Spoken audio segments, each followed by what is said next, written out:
Hello అండి, welcome to our channel సాహిత్య Raju's kitchen. రాగి పిండితోటి సులభంగా చేసుకునేటువంటి రాగి జావా లేదా అంబలిని మనం ఈ వీడియోలో తయారు చేసుకుందాం. రాగి జావాని తయారు చేయడం కోసం ముందుగా స్టవ్ పై ఒక గిన్నెని పెట్టుకొని ఒక గ్లాస్ వరకు వాటర్ని పోసి టేస్ట్కి సరిపడా సాల్ట్ని వేసుకొని మీడియం ఫ్లేమ్ మీద వాటర్ని రోల్ బాయిల్ అయ్యేంత వరకు మరిగించుకోవాలి.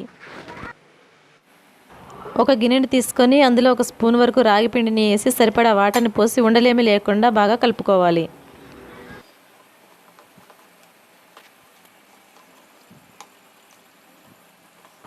ఈ విధంగా కలుపుకున్నటువంటి రాగి పిండిని రోల్ బాయిల్ అవుతున్నటువంటి వాటర్లో వేసి 5 నుంచి 10 నిమిషాల పాటు మీడియం ఫ్లేమ్ మీద అడుగు పట్టకుండా మాడిపోకుండా గరిటె సహాయంతో కలుపుతూ ఉడికించుకోవాలి.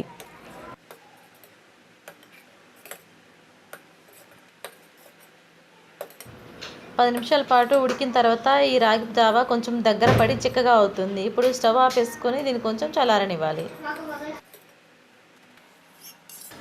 ఇప్పుడు ఒక బౌల్ని తీసుకొని అందులో 3 లేదా 4 స్పూన్ల వరకు గట్టి పెరుగుని వేసుకొని స్పూన్ సహాయంతో బాగా చిలుక్కోవాలి. ఈ విధంగా చిలికినటువంటి పెరుగులో సరిపడా వాటర్ని పోసుకోవాలి. మీకు జావా పలచగా కావాలి అనుకుంటే ఎక్కువ వాటర్ని, లేదా చిక్కగా కావాలనుకుంటే తక్కువ వాటర్ని పోసుకొని ఈ మజ్జిగని మనం తయారు చేసుకోవాలి. ఈ విధంగా ప్రిపేర్ చేసుకున్నటువంటి మజ్జిగని ముందుగా ఉడికించి పెట్టుకున్నటువంటి రాగి మిశ్రమంలో వేసి మిక్స్ చేసుకుంటే టేస్టీ అయినటువంటి రాగి జావా లేదా అంబలి తయారవుతుంది. వేసవి కాలంలో టిఫిన్స్కి బదులుగా ఈ రాగి జావని లేదా అంబలిని ప్రిపేర్ చేసుకొని మనము టిఫిన్ ప్లేస్లో తీసుకున్నామంటే ఆరోగ్యానికి చాలా మంచిది. ఓకే ఫ్రెండ్స్, మరిన్ని వీడియోస్ కోసం మన ఛానల్ని సబ్స్క్రైబ్ చేసి పక్కనే ఉన్న బెల్ సింబల్ని క్లిక్ చేయండి.